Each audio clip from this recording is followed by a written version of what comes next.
Know your place, my parents said. One property record showed them exactly where that was. The words were still hanging in the dining room when I placed the folder on the table. My mother looked at me with the same confident smile she had worn since I was a child. My father leaned back in his chair and shook his head. Know your place. That was what they had always told me. But this time I did not argue. I simply opened the folder. My older sister Emily stopped eating. My father looked at the first page. Then his face changed. My mother reached for the document, but I gently moved it away. I said nothing, because for the first time in my life I did not need to explain myself. The property record was already speaking for me. 8 years earlier I had been 24 years old and desperate to prove that I could build something without my family. My parents owned a small property management company in our town. It had started with one apartment building that my grandfather had purchased decades earlier. Over the years my father expanded it into several rental properties. My sister Emily was their favorite. Everyone knew it. She was charming and confident. She knew exactly how to make my parents feel proud. I was different. I studied hard. I worked part-time. I saved every dollar I earned. I did not ask my parents for expensive clothes or vacations. Still, they treated me like the difficult daughter. Whenever Emily made a mistake, they called it a phase. Whenever I made one, they called it proof that I could not handle responsibility. Then one evening my father called me into his office. He told me that he wanted Emily to take over the family business one day. I smiled and congratulated her. Then he told me something else. He said I should stop dreaming about owning property, because I did not have the personality for business. I remember looking at him for several seconds. Then I asked him why he believed that. He simply laughed. Because you are too cautious, he said. Emily understands money. I did not fight him. Instead, I quietly decided that I would learn everything I could. I started studying property law. I learned about contracts. I learned about deeds. I learned about ownership records. I learned how properties could be transferred and how mistakes in those transfers could create enormous problems later. My parents thought I was wasting my time. Emily thought it was funny. Then I found an old property record in my grandfather's files. It was for a small piece of land outside town. The property had belonged to my grandfather before he died. My father had always said the land had been sold years ago. But the record told a different story. The land had never been sold. It had been placed into a family trust. And according to the document, the trust had named 3 beneficiaries: my father, Emily, and me. I stared at the page for almost an hour. Then I checked the county records. The trust was still active. But there was something even more important. One of the properties my father had been managing for years had been purchased using money from that trust. That meant part of the property was connected to my ownership rights. I did not confront my parents immediately. Instead, I hired an attorney. She reviewed everything carefully. Then she looked at me and said something I would never forget. Your parents may have believed they controlled this property, but believing something does not make it legally true. For the first time, I understood why my grandfather had created the trust. He had known my father. He knew his son wanted control. He also knew that Emily would probably follow him. So he had protected all 3 grandchildren. My father had simply never told me. Years passed. I built my career. I worked for a real estate firm. I saved money. I invested carefully. I bought a small house. I eventually purchased 2 rental properties of my own. I never told my parents how successful I had become. They still believed I was struggling. That was exactly how I wanted it. Then came the family dinner. My parents had invited relatives to celebrate Emily becoming the new head of the family company. Everyone applauded.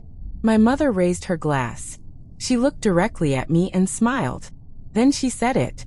You should be grateful that we even let you sit at this table. I looked around. Nobody spoke. My father laughed. Emily smiled.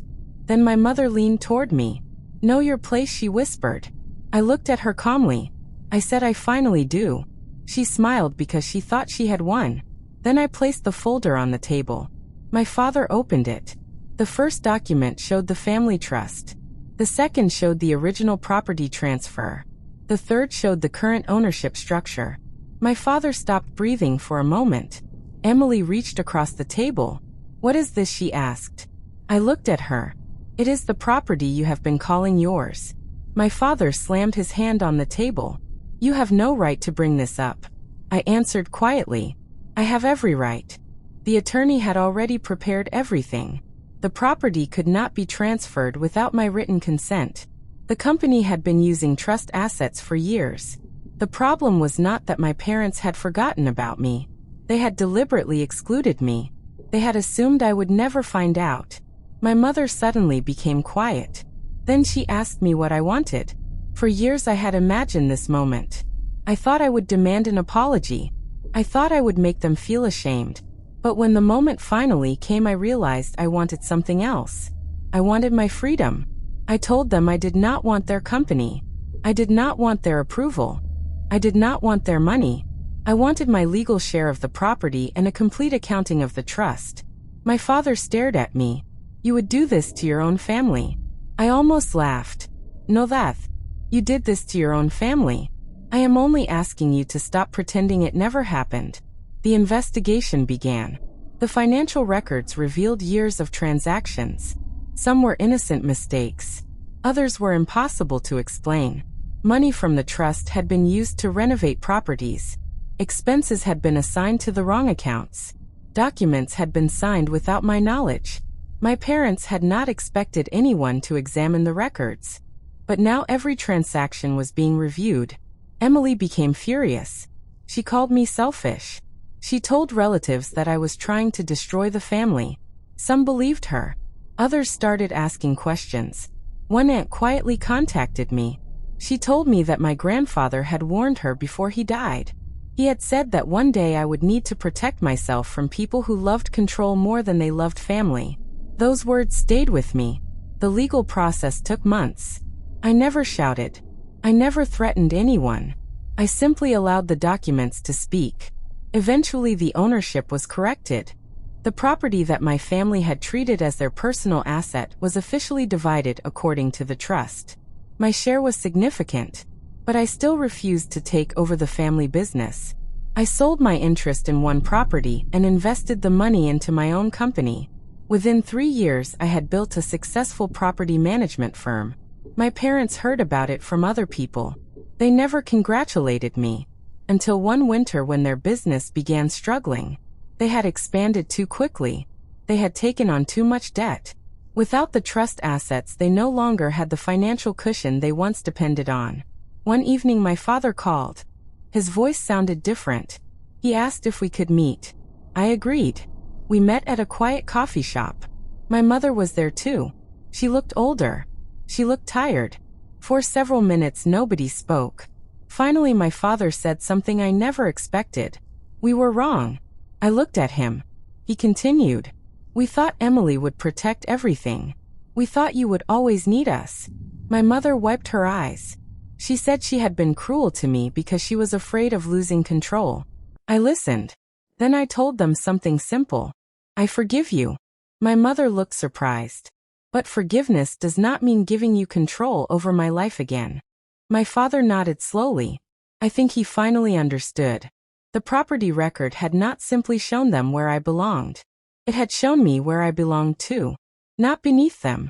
Not behind my sister. Not at the edge of the family. I belonged wherever I chose to build my life. Years later, I returned to the same property with my daughter. We stood outside the old house that had started everything. She asked me why the place was important. I smiled. I told her that sometimes a piece of paper can change your life. But the paper was never the most important part. The important part was learning to believe in your own worth before anyone else decided what you were worth. I looked at the house one last time. My grandfather had protected me without knowing what the future would bring. My parents had underestimated me because they believed they knew my limits. Emily had underestimated me because she believed I would always remain quiet. They were all wrong. I did not win because I destroyed them. I won because I stopped needing them to recognize my value. And when I finally understood that my place was mine to choose, nobody could take it away from me again.